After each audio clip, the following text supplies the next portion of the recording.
Hey guys, this is Liam Thomas. Today we're doing the Make Your Own Forest assignment, version 2 for Forest Ecology 309. We're going to be returning to the version of the assignment that I did earlier this semester, but we're going to talk about it in a little more depth since I know more of what I'm talking about given the course material that I've taken this semester. And this is my fish tank that we're looking at right now. So let's take a look at the assignment. So first of all, we're starting with trees and soil. Pretty basic, but you got to start somewhere. The nutrients from the soil will allow the trees to grow, but it's important to note that there's no decomposition happening in a totally sterile environment with just trees and soil. So that's why for the second iteration, we need to add microorganisms. So they're going to decompose organic matter, such as fallen leaves, grass if we had it, but no grass, no other plants. It's going to enrich the soil with more nutrients for the trees to grow. This changes the interaction between the trees and soil, making nutrients easier to access.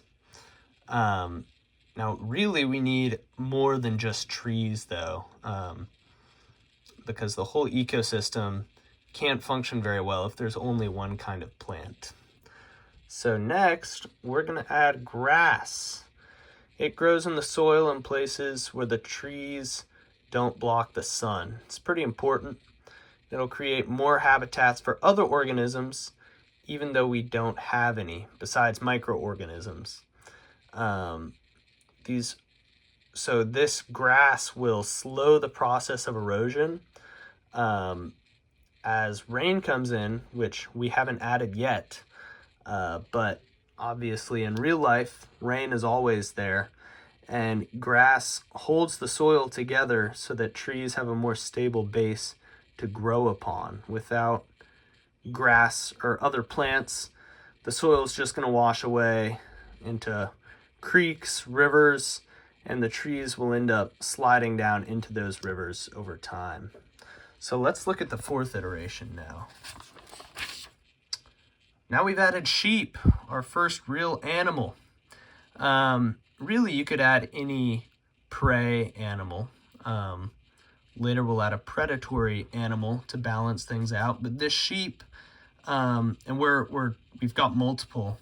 For the sake of the illustration, we only have one, but in real life, there'd be multiple sheep. It acts as a grazing animal and eats grass. So this will balance out the grass. The grass can't grow too much, and because of this, seedlings from these trees will be able to drop into the ground where grass is not and start growing there. Now there's an issue though. There's nothing to balance out the sheep except for their food source. So if there's too much grass, then the sheep are going to overgraze and overpopulate, and then they're going to eat all of the grass or almost all of the grass until they start dying out.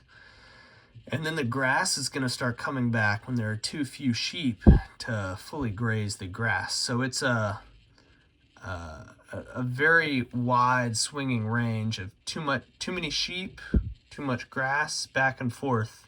We need something to balance it out, which we will get later. So for the fifth iteration, we finally add rain clouds. And these are super important because, in theory, without them, nothing would actually grow. So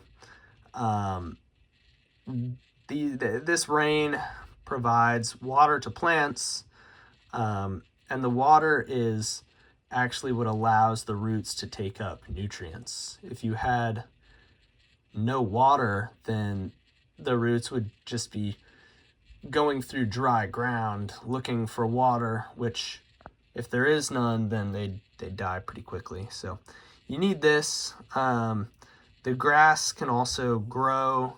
The sheep can drink the water. Rain is important. Water is important. So sixth iteration, and this should balance out our ecosystem pretty well here. It's the addition of wolves, which stop the sheep from becoming overpopulated and stops further overgrazing. So this will keep the system more balanced. You can see the wolf, he's an angry looking fella right here, and then we've got the sheep. He's going to ensure that the sheep doesn't overgraze, because now, besides the grass, the biggest limiting factor stopping the sheep's reproduction is the wolf. So if the wolves attack, then they'll have plenty of food and the sheep population will dwindle. But if the sheep population dwindles, the wolves will have less food in the future. So that means that the wolves will start dying out because they're starving. And then the grass will grow in, but there won't be a ton of sheep. And then the sheep will grow back, but there will be fewer wolves, so the grass will get eaten more. But overall, because you've got 3 limiting factors instead of just 2, it's a more balanced system. So that's where we end our forest. And you could keep adding in more factors such as seasons, temperature, other animals. What if you add a rabbit, and then the wolves can now either eat the sheep or the rabbit? How does that affect things? Spoiler alert, the sheep have a better chance of survival if there are more prey animals for the predators to prey upon. So something to keep in mind. I've really enjoyed learning more about forests, and I look forward to working with forests, hopefully in an environmental consulting job after I graduate. So thank you very much. Have a good one.